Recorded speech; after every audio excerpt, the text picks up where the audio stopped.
Hello friends, ഒരു spicy dosa ഉണ്ടാക്കിയാലോ? അപ്പം അതിനാദ്യം നമുക്കൊരു ചമ്മന്തി ഉണ്ടാക്കണം. ഈ ദോശയ്ക്ക് ചട്നിയോ സാമ്പാറോ ഒന്നും തൊടാനില്ലെങ്കിലും വെറുതെ കഴിക്കാം. അപ്പം അങ്ങനെയുള്ള സ്പൈസി ദോശയാണ്, നല്ല ടേസ്റ്റാണ്. അപ്പം ആദ്യം തന്നെ നമുക്കൊരു ചമ്മന്തി ഉണ്ടാക്കാനായിട്ട് കാശ്മീരി ചില്ലിയാണ്. കാശ്മീരി ചില്ലി ഞാൻ ഇന്നലെ രാത്രി തന്നെ വെള്ളത്തിലിട്ട് കുതിർത്ത് വെച്ചാണ്. 5 എണ്ണം എടുത്തിട്ടുണ്ട്. 5 കാശ്മീരി ചില്ലി ആദ്യം ചേർക്കാം. ഒരു മിക്സി ജാർ, ചെറിയ ജാറിൽ ചേർക്കുന്നുണ്ട്. ഞാൻ കുറച്ച് മാത്രം ചമ്മന്തി ആ ദോശയ്ക്ക് ഉണ്ടാക്കണോണ്ട് 5 എണ്ണം എടുത്ത്. നിങ്ങൾ കൂടുതൽ ഉണ്ടാക്കണമെങ്കിൽ, സ്പൈസി ദോശയ്ക്ക് കൂടുതൽ ഉണ്ടാക്കണമെങ്കിൽ അപ്പോൾ കൂടുതൽ മുളക് ചേർക്കണം. ഇത് എരിവ് കുറവാണ്, നല്ല കളറും കിട്ടുമല്ലോ. അപ്പം അതുകൊണ്ട് അപ്പോൾ എരിവ് കുറവും വേണം, നല്ല കളർ ഉണ്ടാവണം ഈ ചമ്മന്തി. 4 വെളുത്തുള്ളി എടുത്തിട്ടുണ്ട്. 4 വെളുത്തുള്ളി 4 എണ്ണം. 5 ചെറിയ ഉള്ളി എടുത്തിട്ടുണ്ട്. 1/4 ടീസ്പൂൺ ചെറിയ ജീരകം.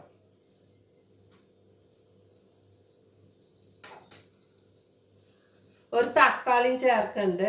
ചെറുതായിട്ട് മുറിച്ച് ഈ തക്കാളി മുറിച്ച്, ചെറിയ തക്കാളി കേട്ടോ, നല്ല പഴുത്ത നാടൻ തക്കാളി. ഇതും കൂടി ചേർക്കുന്നുണ്ട്. ഈ ചമ്മന്തിക്ക് ആവശ്യമുള്ള കല്ലുപ്പ് കുറച്ച് ചേർക്കുന്നുണ്ട്. നല്ല എരിവോടെ നമുക്ക് ഈ ചമ്മന്തി അരച്ചെടുക്കാം. എരിവ് കുറവ് ചേർക്കണവർക്ക് എരിവ് ഇച്ചിരി കുറവായിട്ടെടുക്കാം, പക്ഷെ നല്ല കളർ ഉണ്ടാവണം. അപ്പം ഇതെല്ലാം കൂടി ഒന്നിച്ച് നല്ല പേസ്റ്റ് ആയിട്ട് അരച്ചെടുക്കാം. നമുക്ക് ഇത് നല്ല പേസ്റ്റ് ആയിട്ട് അരച്ചെടുക്കുന്നത് നല്ല കളറോടുകൂടി ഉണ്ടാവും. ഇപ്പം സ്പൈസി ദോശയ്ക്കുള്ള ചമ്മന്തി നമ്മൾ അരച്ചെടുത്തു. ഇനി ദോശ ഉണ്ടാക്കാം. ഇതിൽ ഞാൻ വെള്ളം ഒന്നും ചേർക്കാതെയാണ് ഇതെല്ലാം കൂടി ഒന്നിച്ച് അരച്ചത്. വെള്ളം ചേർക്കേണ്ട ആവശ്യമില്ല. ഈ തക്കാളിയും ഈ മുളക് വെള്ളത്തിലിട്ട് കുതിർത്തതുകൊണ്ട് ഇതെല്ലാം ചേരുമ്പോൾ നന്നായിട്ട് അരഞ്ഞു കിട്ടും. വെള്ളം ആവശ്യമില്ല. ഇങ്ങനെ കട്ടിക്ക് തന്നെ നമ്മൾ അരച്ചെടുക്കണം. അപ്പം ഇങ്ങനെ അരച്ചെടുക്കാൻ നമുക്ക് ദോശയ്ക്ക് തൊട്ടും കഴിക്കാം. ദോശയിൽ സ്പ്രെഡ് ചെയ്ത് ഇങ്ങനെ സ്പൈസി ദോശ ഉണ്ടാക്കാം.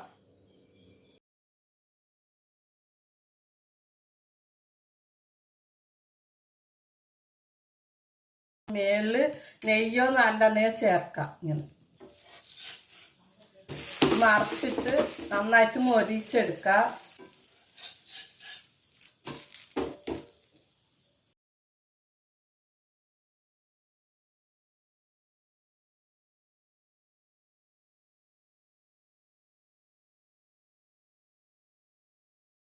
നെയ്യോ നല്ലെണ്ണയോ ചേർക്കാം.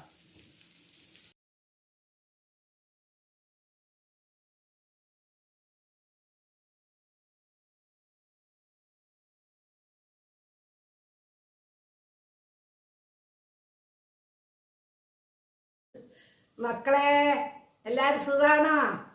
ഇന്ന് രാവിലെ ദോശ കഴിക്കാൻ പോവാണ് ഞങ്ങള്. വരെ ദോശ കഴിക്കാൻ. എന്ത് ദോശ എന്നറിയോ? കണ്ടില്ലേ? റെഡ് ചമ്മന്തി ദോശയാണ്. പിന്നെ അതിന് തൊടാനൊന്നും വേണ്ട. എന്നാലും മോള് കുറച്ച് വഴുതിരിങ്ങ ചമ്മന്തി അരച്ചിട്ടുണ്ട്. ഇത് ബ്രിഞ്ചാൾ ചമ്മന്തിയാണ് കേട്ടോ. നന്നായിട്ടുണ്ട്. ചമ്മന്തി ഒന്നും വേണ്ട, വെറുതെ കഴിച്ചാലും നന്നായിട്ടുണ്ട്. നല്ല മണം, നല്ല ടേസ്റ്റ് ഉണ്ടാവല്ലോ. എരിവ് ഞാൻ പാകത്തിന് ചേർത്തിട്ടുള്ളൂ. ഇവർക്ക് അധികം എരിവ് കൂട്ടാൻ പറ്റില്ല, അതുകൊണ്ട് ഞാൻ കുറച്ച് മാത്രം മുളക് ചേർത്തു. നിങ്ങൾക്ക് എരിവ് കൂടുതൽ വേണമെങ്കിൽ അതനുസരിച്ച് മുളക് കൂടുതൽ ചേർത്താൽ മതി. നല്ല കളർ ഉണ്ടാവണം, അതുകൊണ്ടാണ് കാശ്മീരി ചില്ലി ചേർത്തത്. ലൈക്ക് ചെയ്യണേ, മറക്കാണ്ട് ചെയ്യണേ, കമന്റ് ചെയ്യണേ, സബ്സ്ക്രൈബ് ചെയ്യണേ. അടുത്ത വീഡിയോയില് കാണാം മക്കളെ. ബൈ.